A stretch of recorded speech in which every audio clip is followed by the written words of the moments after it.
নমস্কাৰ প্ৰিয় দৰ্শক, মই ইন্দ্ৰাণী আপোনালোক আটাইকে পুনৰ এবাৰ মোৰ পাকঘৰত স্বাগতম জনাইছোঁ। আজি মই আপোনালোকৰ কাৰণে লৈ আহিছোঁ মগু দাইলেৰে বনাব পৰা সুস্বাদু লাড়ু ৰেচিপিটো। ফেষ্টিভ সিজন আৰম্ভ হৈছে, দুৰ্গা পূজা একেবাৰে দুৱাৰ মুখতে, অহা মাহতে দেৱালীও আছে। অতি কম খৰচতে বনাব পৰা মগু দাইলৰ এই লাড়ু আপোনালোকে এবাৰ নিশ্চয় ট্ৰাই কৰিব। এবাৰ খালে কিন্তু বাৰে বাৰে খাবৰ মন যাব। আশা ৰাখিছোঁ ৰেচিপিটো চাই ভাল পাব বুলি, গতিকে লাইক আৰু শ্বেয়াৰ কৰিবলৈ নাপাহৰে যেন। যিবোৰ দৰ্শক আজি প্ৰথমবাৰলৈকে মোৰ চেনেলত আহিছে, এইদৰে সুস্বাদু ৰেচিপিবোৰ চাই থাকিবৰ কাৰণে অনুগ্ৰহ কৰি চেনেলটো ছাবস্ক্ৰাইব কৰিবলৈ নাপাহৰে যেন। আহক তেনেহ'লে বনোৱা আৰম্ভ কৰোঁ।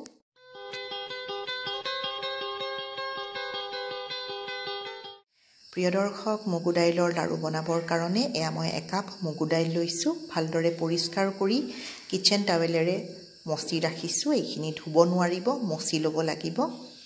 10টা কাজু বাদাম আৰু 10টা এলমণ্ড বাদাম লৈছোঁ। আপোনালোকে এই লাড়ুটোত যিকোনো ড্ৰাই ফ্ৰুটছে ব্যৱহাৰ কৰিব পাৰে। 6-7টা পিস্তা লৈ ল'ব। পিস্তা দিয়াটো অপশ্যনেল হয়। 3টা ইলাচিৰ সৈতে আধা কাপ চেনি লৈছোঁ। মিঠাৰ জোখটো আপোনালোকে কম বেছি কৰি ল'ব পাৰে নিজৰ পচন্দ অনুসৰি।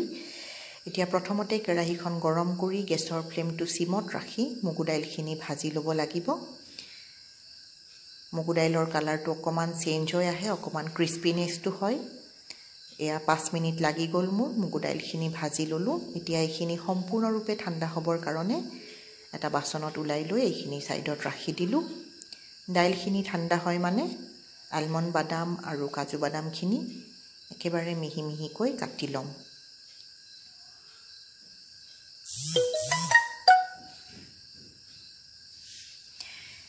আৰু এইদৰে পিস্তাখিনিও একেবাৰে মিহি মিহিকৈ ৰুকি ল'ম মই। এইদৰে মোৰ এখন ৰুকনি আছে, গতিকে মই ৰুকি লৈছোঁ। আপোনালোকে মিহি মিহিকৈ কাটি ল'বও পাৰে, কথা নাই। কাজু, আলমণ্ড আৰু পিস্তাখিনি ৰেডি কৰি ৰাখি দিলোঁ। এতিয়া 3টা ইলাচিৰ সৈতে চেনিখিনি গ্ৰাইণ্ডিং জাৰত দি একেবাৰে মিহিকৈ গ্ৰাইণ্ড কৰি ল'ম। চেনিখিনি ৰেডি হৈ গ'ল। এতিয়া মগু দাইলখিনি সম্পূৰ্ণৰূপে ঠাণ্ডা হৈ গৈছে। এতিয়া গ্ৰাইণ্ডিং জাৰটোত ঢালি দিছোঁ।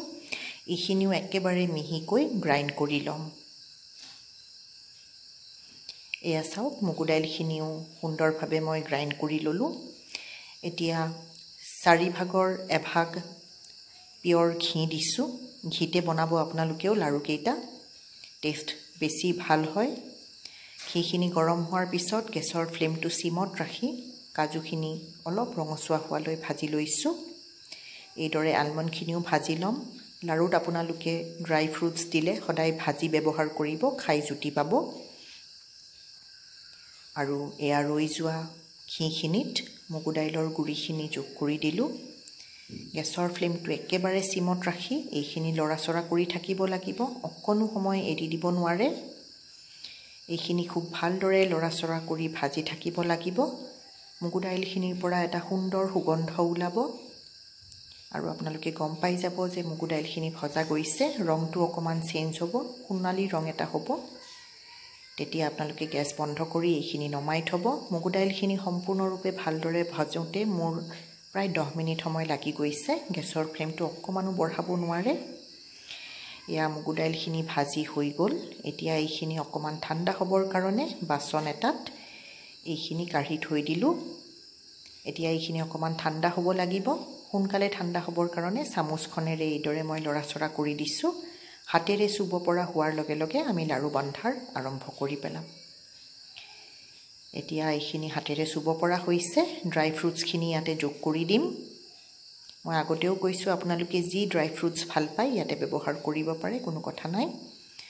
আৰু এতিয়া গুড়ি কৰি থোৱা চেনিখিনিও ইয়াতে ঢালি দিম। আৰু এতিয়া এইখিনি খুব সুন্দৰভাৱে মিলাই দিম। প্ৰথমতে চামুচেৰে আৰু পিছত হাতেৰে ভালদৰে মঠি মঠি এইখিনি মিশ্ৰণটো সুন্দৰভাৱে মিলাই পেলাম। অতি সহজ পদ্ধতি প্ৰিয় দৰ্শক।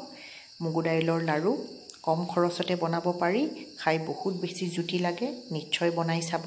এই পূজাৰ বতৰত বা দেৱালীত নিশ্চয় বনাব।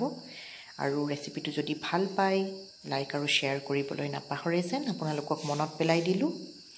এতিয়া হাতেৰে মঠি মঠি এই মিশ্ৰণটো ৰেডি কৰি পেলাম। এতিয়া অলপ অলপ মিশ্ৰণ এইদৰে এখন প্লেটত ওলাই লৈছোঁ আৰু 2 চামুচ ঘি মই মেল্ট কৰি ৰাখি দিছোঁ।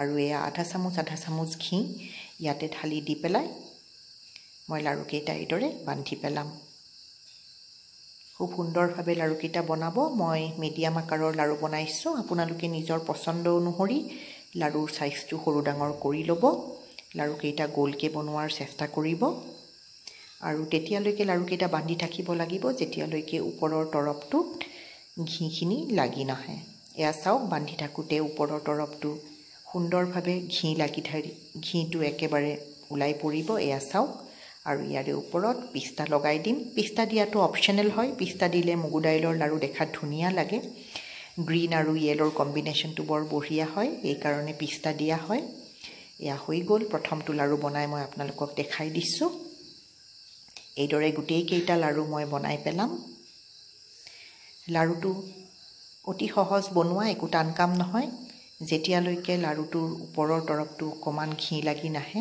তেতিয়ালৈকে লাড়ুকেইটা বান্ধি থাকিব এইদৰে বান্ধি থাকোঁতে আপোনালোকে গম পাব হাতত ঘি লাগি আহিছে তেতিয়ালৈ গম পাব যে লাড়ুটো হৈ গৈছে এয়া চাওক সুন্দৰভাৱে এইদৰে বনাই ল'ব ওপৰত পিস্তা লগাই দিব এইদৰে গোটেই কেইটা লাড়ু বনাই মই ৰেডি কৰি পেলাম লাড়ুকেইটা প্ৰথমতে এতিয়া গৰম গৰম হৈ আছে অকমান গতিকে অকমান কোমল হৈ থাকিব এতিয়া 2 ঘণ্টামান সময় এইদৰে ৰুম টেম্পাৰেচাৰত লাড়ুকেইটা আপোনালোকে থৈ দিব তেতিয়া লাড়ুকেইটা টান হৈ পৰিব আৰু যিকোনো এয়াৰ টাইট কণ্টেইনাৰত ভৰাই লাড়ুকেইটা আপোনালোকে আৰামছে 20-25 দিন খাই থাকিব পাৰিব এই লাড়ু বেয়া নহয় এয়া চাওক প্ৰিয় দৰ্শক এইদৰে গোটেই কেইটা লাড়ু বনাই মই ৰেডি কৰি পেলালোঁ খুব সুন্দৰ হৈছে দেখাত দেখিছেনে আপোনালোকে মই লোৱা সামগ্ৰীখিনিৰে 10টা লাড়ু হৈছে মই মিডিয়াম আকাৰৰ লাড়ু বনাইছোঁ আপোনালোকে যিমান লাড়ু বনাই অনুপাতটো মই দেখুৱাৰ হিচাপত কৰিব এইদৰে অতি সোনকালে মগু দাইলৰ লাড়ু বনাই খাব বুলি আশা ৰাখিছোঁ খাই কেনেকুৱা পালে কমেণ্ট এটা কৰি জানিবলৈ মোক নিশ্চয় দিব ৰেচিপিটো ভাল পাইছে যদি লাইক আৰু শ্বেয়াৰ কৰিবলৈ নাপাহৰে যেন আজি সময় উলিয়াই আপোনালোকে মোৰ এই ৰেচিপিটো চালে বহুত বহুত ধন্যবাদ আহিছোঁ তেনে